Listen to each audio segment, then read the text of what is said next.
I'm getting this Bronco ready to go out in the wild.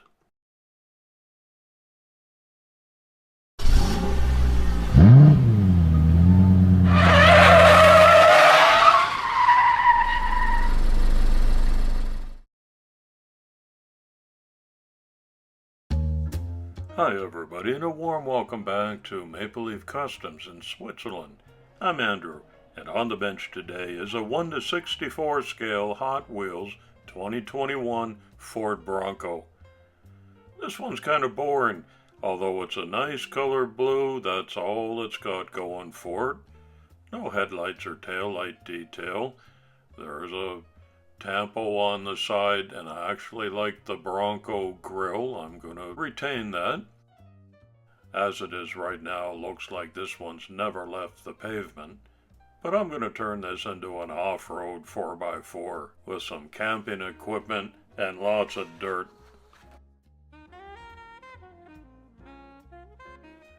The very next thing I'll do is level out these posts with a grinder, drill them and fit a couple of screws in there. It's smoked glass with a hole in the top. Looks like that's made to be interchangeable with some other Hot Wheel models. All plastic interior that you probably won't see.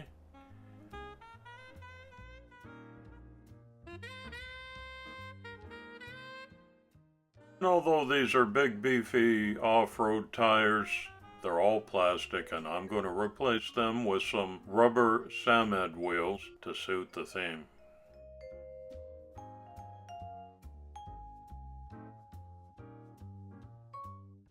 I'll put these in a little Ziploc bag and label them, and either use them in a Gaslands project or I'll give them away to somebody. According to my wiki research, the Bronco was a model line of SUVs manufactured and marketed by Ford.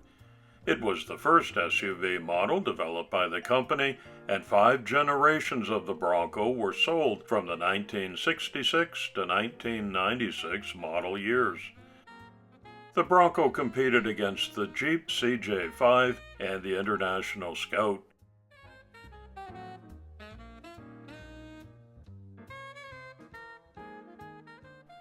I don't often use these wire bristle disc attachments on my Dremel tool, but here's a tip. If you're tired of getting hit in the face by flying bristles, put a little super glue around the center and let that set up.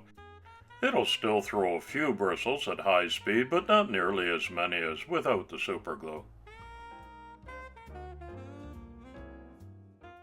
Following the decline in demand for large two-door SUVs, Ford discontinued the Bronco after the 1996 model year. After a 25-year hiatus, the 6th generation Bronco is now offered as a mid-size two-door SUV for the first time. It's also offered as a full-size 4-door SUV with a 16-inch longer wheelbase. It competes directly with the Jeep Wrangler as both a 2-door and 4-door, hardtop and convertible.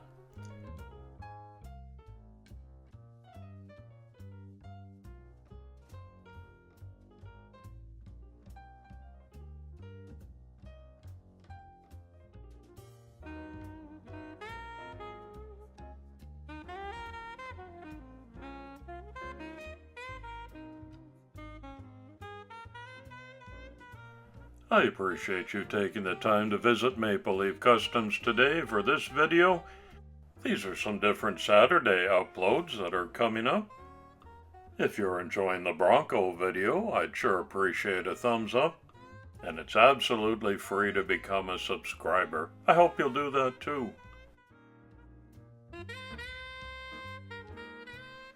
I mixed up a little bit of Vallejo acrylic white with dark green to get this light green shade, which I apply with my 5-year-old TimberTech airbrush using a .35 needle.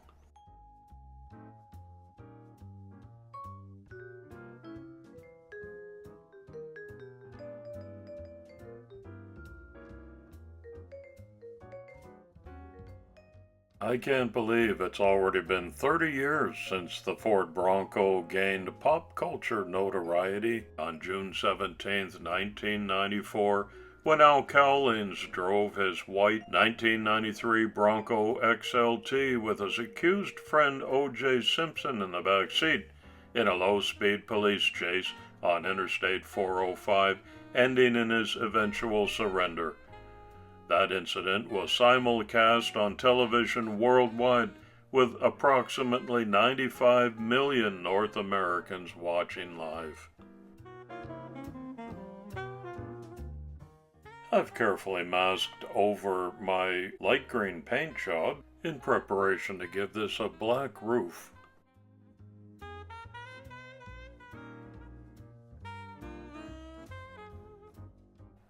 That's a popular two-tone color scheme for the Bronco.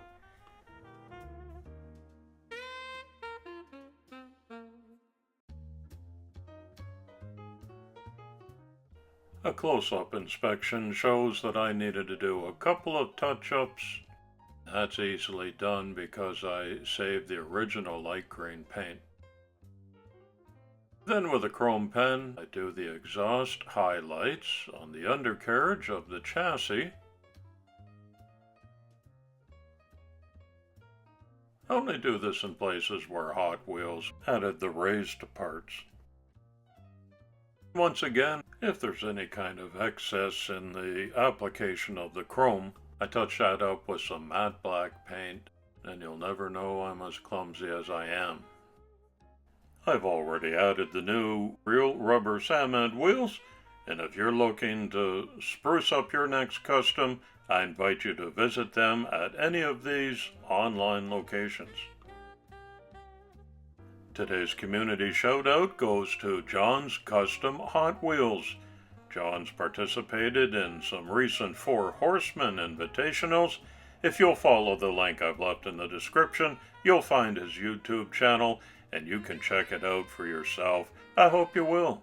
Thank you. To add to my conversion of the Ford Bronco into a real 4x4 off-roader, I've added a couple of 3D parts. This big heavy winch is going to go on the front grille. I sprayed it in chrome, highlighting some red and black now. This is a roof rack with a light bar. It gets done in matte black like the roof, and I'll add some rhinestone spotlights. And here's a canoe that I 3D printed to go on top. Turns out the walls were a little bit thin the way I printed it. A little bit of putty was added to bolster it. I made these decals myself and printed them on blue back water slide paper for my laser printer. They'll go on the two doors and the hood, on top of some ghost white decals that I laid down first.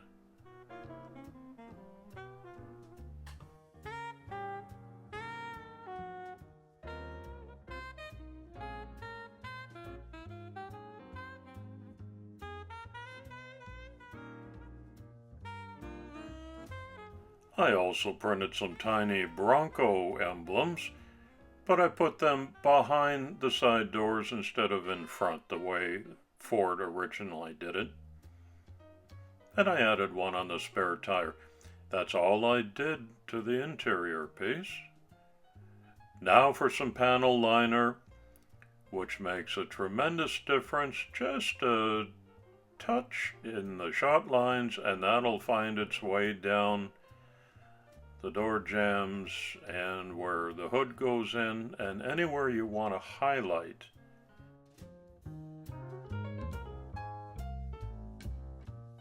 If too much goes on, before it dries up, you can rub that off with a Q-tip, like so. The final touch is some off-road dusting that I do with my airbrush, set on a very low PSI. And this gives a nice effect on the body of the Bronco, and especially the undercarriage and the big off-road tires, to look authentic. At this stage, everything has been clear coated in matte lacquer. You see the taillights got highlighted too. The only effect on the glass was that little bit of road dusting. All I touched on the one-piece plastic interior was the attached spare tire cover. But here we've got the big winch on the front, channel logo on the bottom, and the upgraded off-road Samed wheels. Everything goes together very simply on this car.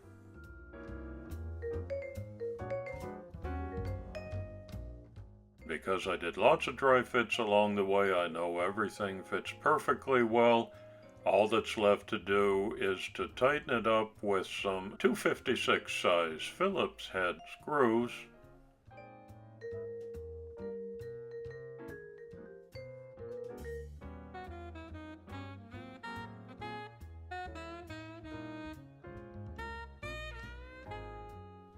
It's all locked down tight.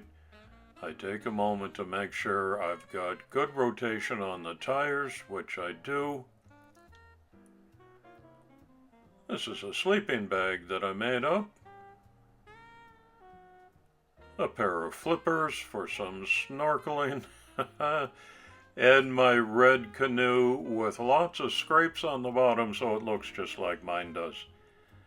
I'm going to use this heavy thread to tie it all down. Let's take a closer look and you'll see that's just the right scale size to look like rope. I think that with the addition of the winch and the roof rack, the canoe, camping equipment, big off-road tires, and the weathering, this will achieve the final look that I was after, a real used 4x4 off-road vehicle. Nothing showroom condition about it. It's a workhorse. Plain blue in the beginning and not a whole lot of highlights. But that was easily taken care of with a little bit of paint and a 3D printer and some patience and imagination. Now it looks ready to hit the trails.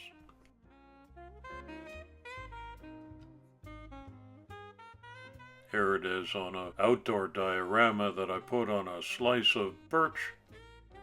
I hope you enjoyed the video. Leave your respectful comments below and I'll get back to you. It's coffee time.